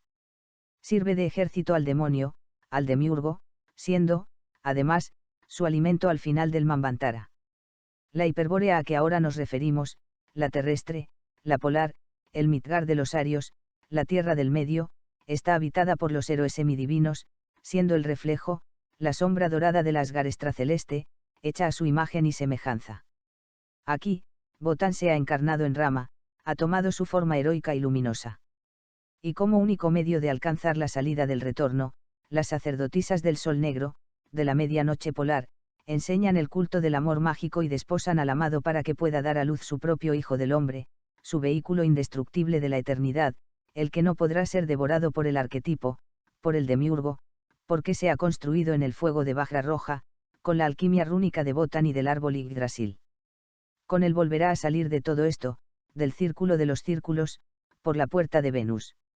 Y habrá redimido a la tierra, transfigurado la naturaleza, sobrepasado el Kali Yuga, y todos los yugas. Los signos característicos de los hiperbóreos son los siguientes: inmovilidad, impasibilidad, calma interior, serenidad, gloria, victoria, terribilidad. Cuando el rey actúa, lo hace como el rayo, extendiendo el cetro y proyectando la runa Sieg. La Blitzkrieg. Estos son los signos de los inmortales. Mas, para que el aryo hiperbóreo lo sea realmente no basta con el primer nacimiento, necesita de la iniciación, debiendo pasar por la muerte mística, naciendo una segunda vez. Solo entonces habrá resucitado y será inmortal.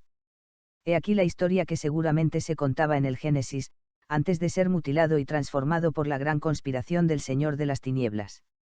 Junto al árbol, Ayowine enseñó a Arbaris el amor inmóvil, en la contemplación de su cuerpo desnudo, pero sin tocarla, sin poseerla en el contacto de los cuerpos materiales, que crean el hijo de la carne y de la disolución. Ella despertó sus chakras, sus manzanas de oro, en el árbol del paraíso, en cuyo tronco se encontraba reclinada. Y él se transmutó en Divya, cortando sus cadenas, despertando a Ayowine de su sueño. Fue más que un dios, con la sabiduría del amor mágico, que está inscrita al otro lado de los astros, como el nombre del general. Entonces, Abris fue Arbaris. Argón, quiere decir custodia el fuego eterno, el de los arios. Bar, confía en el Dios que está dentro de ti. Is, domínate a ti mismo y así controlarás los poderes del enemigo. Los sidas hiperbóreos no procreaban hijos de la carne. Moldeaban, plasmaban sus propios cuerpos. Solo con el pecado racial, con la Eva terrestre, se suceden las generaciones de la tierra y se sumerge Paradesa, desaparece el jardín de las manzanas de oro, se apaga la columna de fuego, se oscurece el Bril, se atrofia el ojo del dragón, muere Ayowine, se hunde la Atlántida hiperbórea. Los sidas hiperbóreos pretendieron organizar el mundo en los primeros yugas, arrebatándoselo al demiurgo. Ayudaban a los héroes a recuperar su divinidad total, por medio de la iniciación. A los pueblos de color, a los humanos, les entregaban la felicidad terrestre, organizándolos en castas, en Varna. Los hiperbóreos eran Ativarna, más allá de la casta, del color. Utilizando sus facultades mecánicas en labores útiles, pensaban, quizás, producir por medio de la alquimia del color una mutación mágica en los pueblos semianimales, que pudiera llevarlos, de algún modo, a una transfiguración. Les traspasaron una partícula de inmortalidad, al mismo tiempo que espiritualizaban la tierra, arrancándola de las garras del Señor de las Tinieblas. El campo de batalla, además de la tierra, iba a ser ahora el interior del héroe, del Vira, divino solo a medias. Cuando es el matriarcado el que se impone, los cultos se centran en la luz del año, en un simbolismo de la naturaleza posthiperbórica, en el fuego puramente material, en las ceremonias de la luz en el solsticio de invierno, que inspiran la creencia matriarcal de la reencarnación. La religiosidad devocional, la yoga bhakti, el samadhi vedantino de la fusión en el ser primordial, en el uno, el acento en el chakra anahata del corazón. Lo máximo que se podría alcanzar es al chakra sahasrara, con el mantra Saham yo soy tú. El andrógino. La iniciación patriarcal hace uso de la raja yoga, la yoga tántrica, con el kaivalya en lugar del samadhi, la absoluta separación, la personalidad absoluta, la individuación, pasando más allá del chakra sahasrara, hacia sunya, el vacío, el nirvana, saliéndose hacia algo jamás soñado, ni por los más grandes peregrinos del ansia. Con el mantra opuesto a Sahamamsa. Ame Siva, Sa es Parvati. Él y ella separados y unidos para siempre, unidos en la separación. Este es el camino de los guerreros y las valquirias de Botán. No existe reencarnación, sino inmortalidad, salida. Salto dentro de una flor inexistente. El sol que hoy alumbra la tierra, es un nuevo sol, surgido con la desaparición de Asgard y la precipitación en el mundo de la materia espesa, con el declinar de la energía de la expiración. La naturaleza también es otra. Tenían razón los románticos alemanes al creer, con Novalis, que la naturaleza podría ser modificada, espiritualizada, por medio de su idealismo mágico. Regenerada, transmutada, transfigurada, arrancada del dominio de la respiración cíclica del demiurgo por el combate sincronístico y el sacrificio del héroe hiperbóreo. Tanto el hombre de Neandertal como el de Aurignac son creaciones robóticas y fallidas del demiurgo, circunscritas a la ley cíclica de la evolución e involución dentro del eterno retorno, de su expiración e inspiración. El hombre del Cromagnon, cuya aparición repentina es un misterio, corresponde a la entrada de los hiperbóreos. La alquimia de la transmutación del Vira en Divya, en la iniciación guerrera y tántrica de amor, actúa rectamente sobre los genes, la sangre y sus grupos, alterando la zona más sutil del metabolismo, resucitando a la Tivarna más allá de Varna. Pero únicamente entre los viras arios es posible. En los nacidos dos veces, porque una vez existió otra luz, una luz que no cambia, la del sol negro antiguo, polar, a través de la cual es posible salirse, dar el salto, hacia la flor inexistente del rayo verde. Y ese sol negro no es otro que la puerta de Venus. Es Lucifer, el verdadero guía del retorno a Hiperbórea, en el otro extremo, opuesto al Cristo de la luz cambiante del nuevo sol, de la muerte y disolución. Así, el Vira tántrico tiene posibilidades que quizás no se den para ningún otro en el sucederse de los yugas. Puede llegar a ser totalmente consciente del misterio y, de ese modo, abrir paso a suyo por un camino que no ha sido transitado ni por los dioses, en todas las edades de este universo cerrado. Y ello porque el camino no existe, el héroe lo hace al andar, lo inventa, lo abre a los golpes de su espada. Es un camino inexistente, una flor inexistente. No existe, porque conduce a algo que tampoco existe, un sueño nunca soñado ni por los más grandes peregrinos de la nostalgia. Más allá del círculo de los círculos, de los dioses, de los arquetipos y de las estrellas. En la pura inexistencia del rayo verde. Solo los héroes tienen esta posibilidad, los semidivinos, los que de este modo nacieron, pero no todos la realizan. Es muy difícil. El héroe tendrá que arriesgarlo todo, su muerte física y espiritual, su despedazamiento, la tortura, la traición, la soledad última.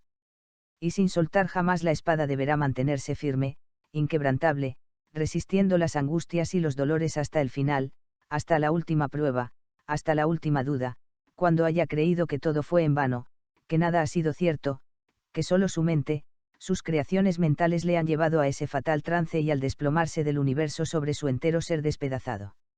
Si el héroe pasa por esta prueba, si logra sobrellevarla, al otro lado, en el Valhalla de Wotan, su valquiria, junto con el padre de los héroes reunirán sus pedazos dispersos, resucitarán su gloriosa carne, ahora de Vajra roja, inmortal, permitiéndole partir hacia una región a la que solo su valquiria podrá seguirle, porque ella es su única compañía y ya no tendrá otra, ni siquiera dentro de ese sueño jamás soñado. Su camino no tiene nombre, es el camino inexistente del rayo verde. Y la forma, la única forma, en que este espantoso designio pueda llevarse a cabo, es respetando el pacto de antisangre, el ritual de la sangre mezclada, de la sangre impura. Porque es este también el fluido a través del cual el príncipe de las tinieblas se opone a los divinos del rayo verde, preservando su memoria, sus archivos de la sombra, comprometiendo en la iniquidad a sus elegidos, y así acontecerá otra vez, cuando la tierra vuelva a ser destruida muy pronto, al final del Kali Yuga. Cuando un nuevo experimento del demiurgo se repita en el eterno retorno, con la proyección de otro Manu. Y los divinos hiperbóreos deban entrar nuevamente a combatir, haciendo uso de las runas. Transmutar el Vira que es mestizo de primer grado en Sida Divya, en superhombre, en Kaula, en Sonnenmensch, en hombre del sol negro. La raza blanca fue poseedora del Bril y de una condición especial para percibir el espacio en 3 y 4 dimensiones, cosa que el animal hombre, el Sudra de los pueblos de color, no posee.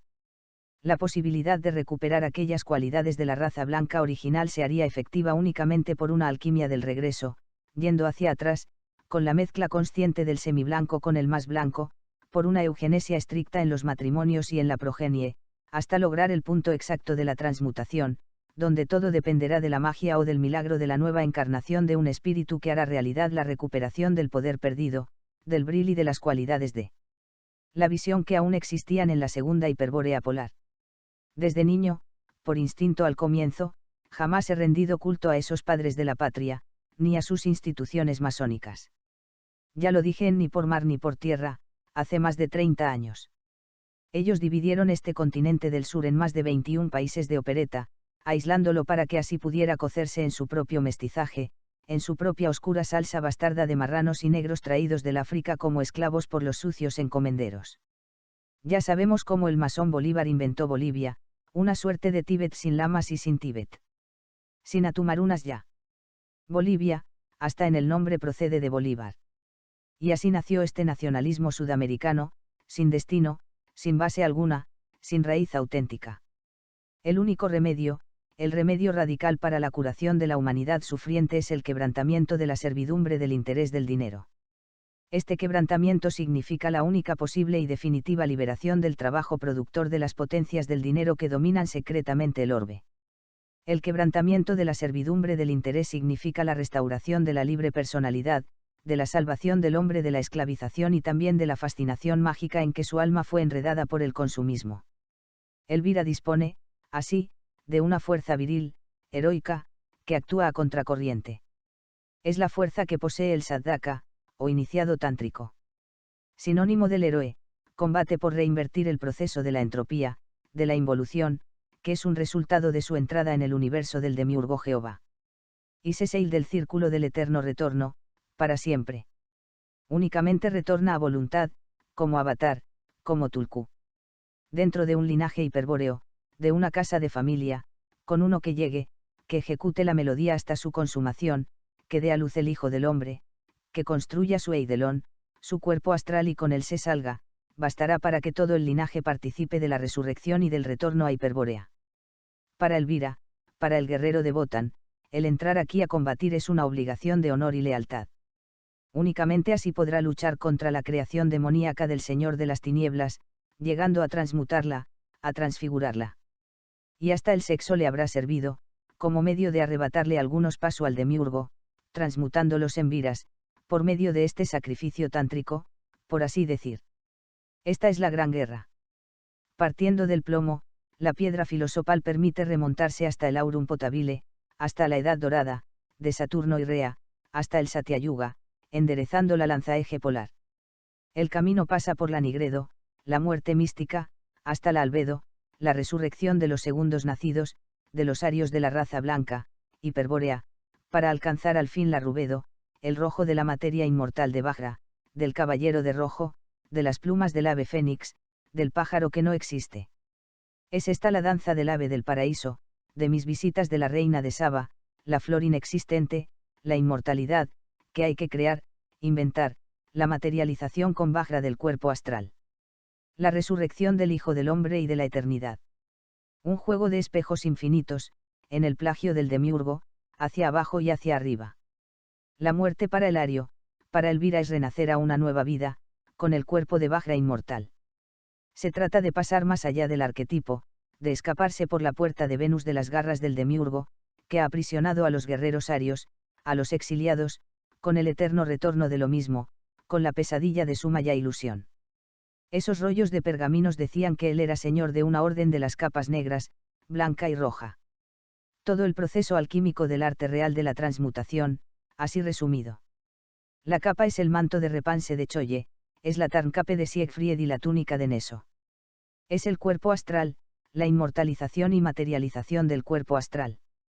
Es el mal del desliz a través de la ventana, de una bilocación espaciotemporal, hacia este plano de la manifestación, donde rigen los arquetipos y el demiurgo Jehová, constructor de golems. El mal consiste en un clic mental que ha hecho posible el aprisionamiento y la mezcla de los divinos hiperbóreos. La derrota en un combate cósmico, la pérdida de una gran batalla, en una guerra que aún no termina. Consiste el asag en acostarse desnudos, en un mismo lecho, con la amada, pasando allí una noche sin tocarse. A veces, se pone una espada desenvainada entre ambos, como en el asag de Tristán e Isolda.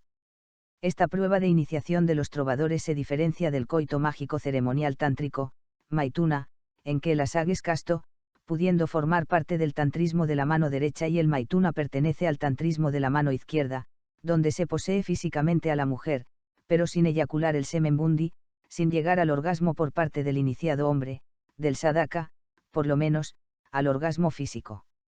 Se trata de evitar la creación de un hijo externo, de la carne, invirtiendo el proceso. En lugar de ser la mujer la preñada, es el hombre quien queda incinta de un hijo interior, dando vida al cuerpo astral, que no es hijo de la vida, de esta vida, sino hijo de la muerte mágica, en esta vida, para poder vivir más allá de la muerte. El Hijo del Hombre. Es decir, amor, sin muerte, inmortalidad. De este modo se cumple también la cosmogonía tántrica y cátara, donde todo se ha invertido y el creador activo, el fecundador, no es él, sino ella, la Sakti, la contraparte femenina de Shiva. En el momento actual del Kali Yuga, el cuerpo se ha materializado lo suficiente como, para no poder encontrar una salida más que haciendo uso de su propia materialidad, o sea, del tantrismo de la mano izquierda y del Maituna. Su técnica fue descrita como cabalgar el tigre, lo que también podría llamarse marchar por el filo de la espada. Si uno se cae, el tigre lo devora. La alquimia es una ciencia de la segunda hiperbórea, ciencia de la Atlántida, que tiende a restaurar lo perdido. Es ya una ciencia y un camino de regreso. Es el cuerpo astral creado, recreado. Es él y ella, en el caso de él y ella él, en el caso de ella. Porque el cuerpo astral no existe sino virtualmente, en potencia. Hay que crearlo, inventarlo, en este proceso misterioso de amor alquímico. El cuerpo astral es el andrógino, que vive más allá de la muerte del cuerpo físico, recreado en el fuego del opus, con la transmutación de los materiales del cuerpo físico que así se transforma, después de haber pasado por la Nigredo, la noche oscura y negra de la muerte mística, enseguida, por la albedo, o resurrección de esa muerte, pudiendo alcanzar la rubedo, la inmortalización por medio de la materia espiritual roja, que se produce en el rayo verde. El primer misterio se consuma con la resurrección del cuerpo físico, que es arrastrado a su resurrección por el cuerpo astral, como en un carro de fuego, como en un vimana, pues su forma se ha hecho redonda y es llevado fuera de este mundo por la puerta de Venus hacia una situación no soñada ni por los más grandes peregrinos del ansia. El segundo misterio, que se cumple en el opus de esta iniciación de amor, es la resurrección e inmortalización de la soror, de la amada, como una consecuencia de la inmortalización del alquimista, del sadaka, del héroe guerrero, del vira. Él la lleva a ella a resucitar e inmortalizarse. En Nos, libro de la resurrección, esto ha sido revelado, intuido. Y ahora hay dos andróginos, un hombre absoluto y una mujer absoluta, dos esferas. Él ella y ella él, que se aman unidos y separados para siempre. Reunidos en la separación. El tercer misterio de esta iniciación hiperbórea es la mutación de la sangre, que se produce primero en las venas del cuerpo astral, logrando luego la regeneración de la sangre del cuerpo físico del vira, por medio de la vibración ígnea del azufre, capaz de transmutar el plomo de Saturno en aurum potabile, de modo que se pueda realizar la ceremonia hiperbórea de la minnetrinken, de la comunión de la sangre, que se bebe en la copa de oricalco del grial. Parece el amor profano y el culto del cuerpo físico del hombre y la mujer, esa aberrante historia de nuestros días. Se ha inventado el amor del occidente cristiano, hecho para el animal hombre, para el pasu, anejo de todo simbolismo superior. Se ha perdido el duro y frío camino, el fuego polar de un culto mágico, de una iniciación secreta que, practicada por un vira y su yogini, por un guerrero y su valquiria, les transmutaría en dioses inmortales. Y en más que dioses. Es en la sangre del alquimista donde se produce la transmutación, porque ahí está el plomo, el azufre, el arsénico, el cinabrio. Y por medio de la compulsión del mercurio, que circula en la sangre de la soror. Hay una ciencia antigua, una técnica hiperbórea que hace posible retornar al vira a su origen divino, que perdiera en un combate, o situación desconocida, que aquí hemos venido descubriendo. Esa otra ciencia se preserva gracias al cordón dorado de una memoria de la sangre aria, que aún no se rompe. El camino de esta ciencia es retrógrado, hacia atrás, hacia el origen polar. Es el de la esvástica levógira. La mutación que se pretende es la del vira en divya, en el ser divino que fuera. Y esto se logra con la resurrección del cuerpo astral, del Hijo del Hombre. Algo que solo los viras pueden lograr, pues solo ellos tienen cuerpo astral en potencia, virtual, porque únicamente ellos fueron cuerpo astral en el origen, en hiperbórea. El resto no. Son solo pasu, animal hombre, esclavos de la Atlántida, productos sueltos de una evolución, siembra planetaria, golems, robots de un demiurgo. Nos desagrada tener que referirnos a Cristo, aunque sea al Cristos de la Atlántida. Jesucristo es un judío que ha estado estropeando el mundo por los últimos 2000 años, sea con el cristianismo militante, catolicismo o protestantismo, sea con el rosacrucismo, con la teosofía o cualquier secta ocultista de Occidente. Con Yuxio, Maituna, al parecer con los cuerpos físicos, pero en control de sus esencias semen, bundi y rajas. Está destinado a reactivar los chakras y a dar vida al cuerpo astral, que será el hijo de este coito mágico, alquímico, en que se transmutan los metales del vira.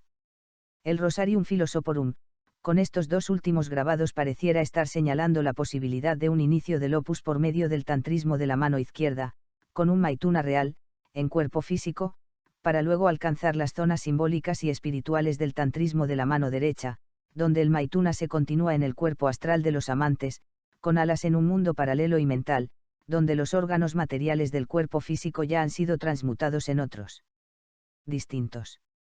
No habría así contradicción entre las dos corrientes. El héroe tántrico, el iniciado de amor, puede seguir cualquiera de los dos caminos, el húmedo o el seco, recorriéndolos por separado, o ambos a la vez, según mejor convenga a la memoria de su sangre, creo haber visualizado, presintiéndolo, el camino de la yogini, de la sacerdotisa de amor. Es el camino del sacrificio. Ella lo dará todo, hasta su propia eternidad, se entregará entera a colaborar y a ayudar al amado, para que él obtenga la inmortalidad en el opus y en el combate de amor. Porque, aunque parezca que es él quien combate, será ella que combate en él. Y así, ya él no tendrá otro compañero en este mundo ni en las oscuras profundidades de la tumba, porque ella ha abierto su corazón como con una daga y se ha instalado allí por la eternidad. Los amantes no mueren, viven en otro siglo de felicidad y gloria, decía el trovador JacquesAux. El matrimonio, el de los mortales, es un misterio profanado, afirmaba Novalis. La amada lo ha dado todo, ha puesto su absoluta fe en él. A su lado, de por vida, le ha ido entregando los metales para que los transmute, impregnándolos de su fluido sáctico de sacerdotisa, de diosa hiperbórea recuperada, sea aquí sobre la tierra, o desde otro mundo, desde la estrella de la mañana. Con la inmortalización del elegido, del héroe alquímico, de Elvira, simultáneamente se logrará la de su soror, la de su amada. Él tiene ahora que resucitarla, por medio de la concentración en su imagen, impregnándola de prana y bundi. Es algo así como proyectarla afuera de él mismo, como sacarla de adentro nuevamente para poder revestirla también de Vajra inmortal. Un doble parto, un nuevo dar a luz. Labor impostergable de lealtad de ultratumba, de postmortem. Porque la vida eterna de ella depende de la de él. Porque ella le entregó su eternidad. Ha despertado también la voz, la minne hiperbórea, y posee ya el bril. Su sangre es pura, su doble sangre, la física y la astral. Esto no se logra por un proceso temporal, de preparación por grados, dentro del tiempo terrestre, sino por un rayo, como en los fulguradores. Es suceso atemporal, que adviene cuando la sangre ha sido purificada por medio de prácticas especiales, por esa alquimia grálica, cambiando el metabolismo biológico y psíquico. Se ha transmutado el plomo. El órgano del bril, perdido por la raza blanca hiperbórea, se ha recuperado. La energía capaz de producir todo esto se encuentra en la raíz espiritual de Bundi, Kukra, ese fluido luminoso que se conforma materialmente en el semen, tan terriblemente poderoso como para poder dar vida al hijo de la carne. En la mujer se plasma en el óvulo fertilizado y es Rajas. Pero ambos pueden remontar hasta su cauce espiritual esta energía.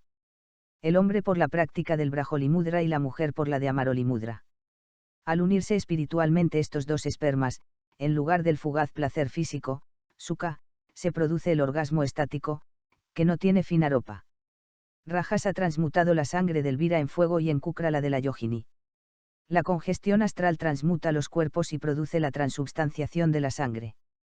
Dando vida al cuerpo astral, revistiéndolo luego con Vajra, desmaterializando el cuerpo físico, a su vez revestido de Vajra, y reabsorbiéndolo en el cuerpo astral, se obtiene un solo cuerpo, pero también se tiene dos, los gemelos inmortales, capaces de autorregenerarse, de vivir en el tiempo y fuera del tiempo.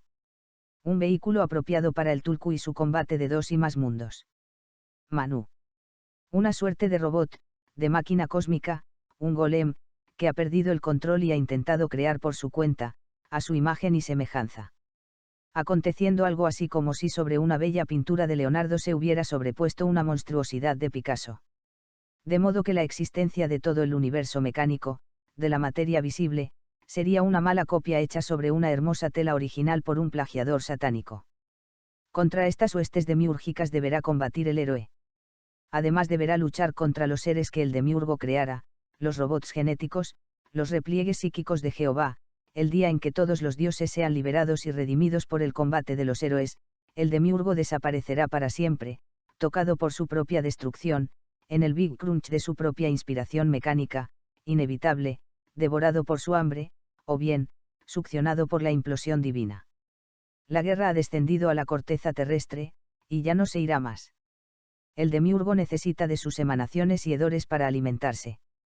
Las religiones, las prácticas esotéricas, las yogas de la India postvédica han pretendido encontrar una solución en el aniquilamiento del yo, por medio de ascetismos y tormentos de todo orden, para volver a fundirse en el alma impersonal, universal, en el uno, en Brahma, en lo indiferenciado, en eso que también han llamado Dios. Generaciones de ascetas y de santos cristianos han trabajado en la destrucción del yo. En la India son los vedantinos de Sankaracharya y los yogas bhaktis, valiéndose del samadhi, que en sánscrito significa, precisamente, unido con el ser primordial, como ya hemos dicho. Este camino y concepción deberán partir del supuesto de que el yo es una caída, que la personalidad es un pecado, que hay que corregir, redimir. Y hasta cierto punto tendrían razón, en el sentido de que el yo y la individualidad nacen como algo único en todo el universo, y, quizás, en todos los universos, algo impensado, jamás soñado y que ha sido hecho posible por la encarnación de una divinidad, de un ser de espíritu puro, en el mundo de la carne, corrupto por el demiurgo. Habrán derrotado la estrategia del demiurgo, redimiendo y transfigurando solidariamente a la naturaleza, a los ayones, en especial a Saturno Satanás, destruyendo a Jehová Javé, disolviéndolo en su nada. La mayor parte del mundo se halla hoy perdida en una animalidad sin retorno. Y la verdad es que al avatar a esto no le preocupa ya. El número de los héroes que se fueran con el andado casi cumplimiento al destino, ellos ya no están aquí, se salieron. Solo los pocos prisioneros que aún puedan liberarse importan. El sexo es la corrupción de Kundalini, la punta visible de su iceberg, arma poderosa del demiurgo.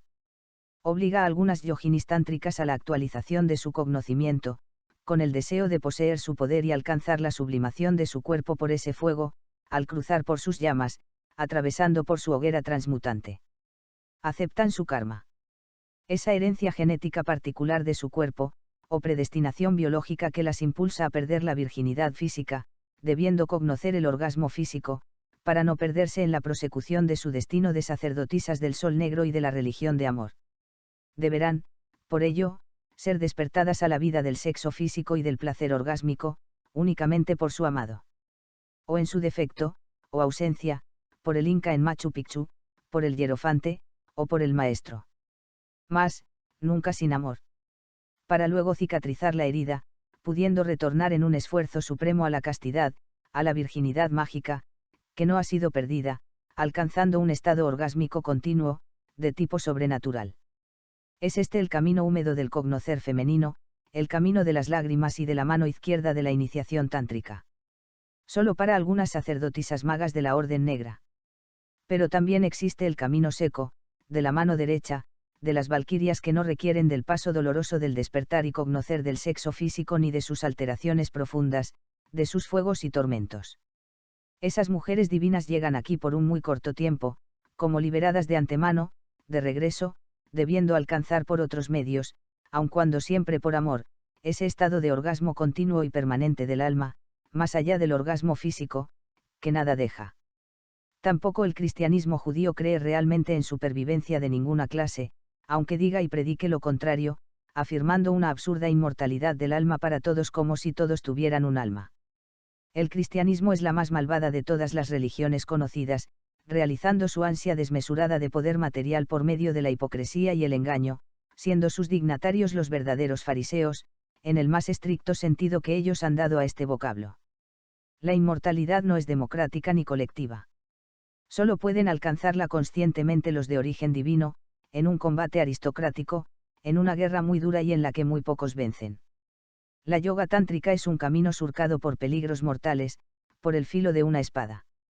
El sadhaka y su yogini deberían practicar el maituna una sola vez y tras larga preparación idealizante. Luego se alejarán, separados y unidos para siempre, como hombre y mujer absolutos. Mago y maga.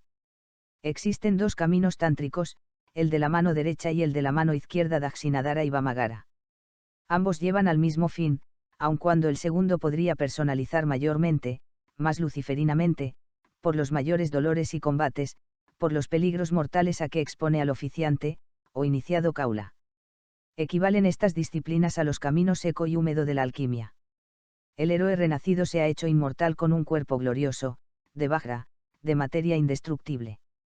Es este el proceso de la idealización mágica de la mujer, que ha sido desacralizada en este mundo por el amor vulgar y profano. Es una platonización necesaria para recuperar el eterno femenino, para constelar su arquetipo, del anima, antes del sacrificio último y decisivo del sacramento que en la misa tántrica cúmplese en el maituna, y en la iniciación caballeresca y de los trovadores en el asag. Mas, antes de la separación deberá cumplirse un último ritual de esta maravillosa iniciación, el intercambio de corazones. Significa dar un rostro al alma, porque el rostro de la amada queda grabado en el sacra anahata, del corazón. Se lleva a cabo por un beso profundo, intenso, en que ella expira y expira dentro de él, muere místicamente en él y él en ella. Es en la lucidez suprema del maituna, o del asag, en el orgasmo interior, estático, en ese estado orgásmico permanente, continuo, de todo el ser, en la implosión que viene a significar la reabsorción, la reversión hacia dentro de Bundy, de la eyaculación seminal depositándose en el mar de la propia sangre, donde se alcanza el éxtasis supremamente lúcido, la superconciencia del Kaivalya, que nada tiene que ver con el sueño del nirvana, con la pérdida del samadhi, ni con la inmersión en el inconsciente colectivo, ni con el cambio del centro de la individualidad hacia un punto equidistante entre la conciencia y lo inconsciente, que sería el Selbstbewusstsein. Es el Kaivalya, algo diferente, es el éxtasis tántrico, un estado máximo del yo, refortalecido por el fuego y la luz radiante del Purusa, que ha venido a cruzar de parte a parte, derrotando al arquetipo, incapaz ahora de disolver el yo del héroe, vencedor del Maituna y de la Sag, transmutado en Dios consciente de sí mismo, individuado, personalizado, con el rostro de la amada, además del suyo propio. Es en la albedo, u ópera blanca de la alquimia, que continúa a la nigredo, donde el yo retorna, resucita. Mas lo hace como Revis, como la estrella Venus, de doble rostro. Ha pasado ya por la muerte mística de la nigredo, voluntariamente aceptada y propiciada. Y es el cuerpo resurrecto del héroe, al tercero o noveno día, el mismo cuerpo, solo que sutilizado, debiendo revestirse de una materia roja, inmortal, en la rubedo, que sigue a la albedo, materia dura como el diamante, aunque invisible a los ojos de la tierra y que en sánscrito han llamado Vajra.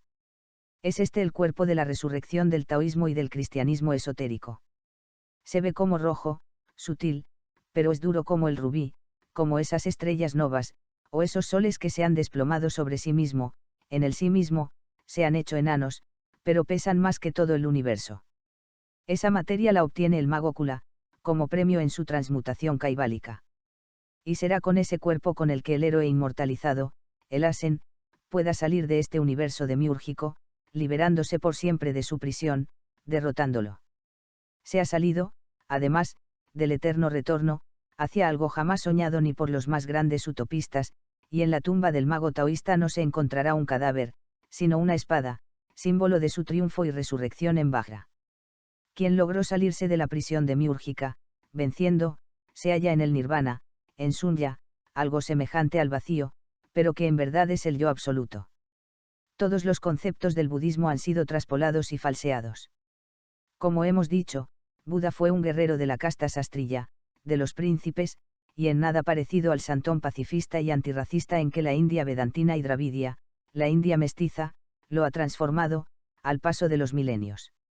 Si el liberado vuelve, es un avatara.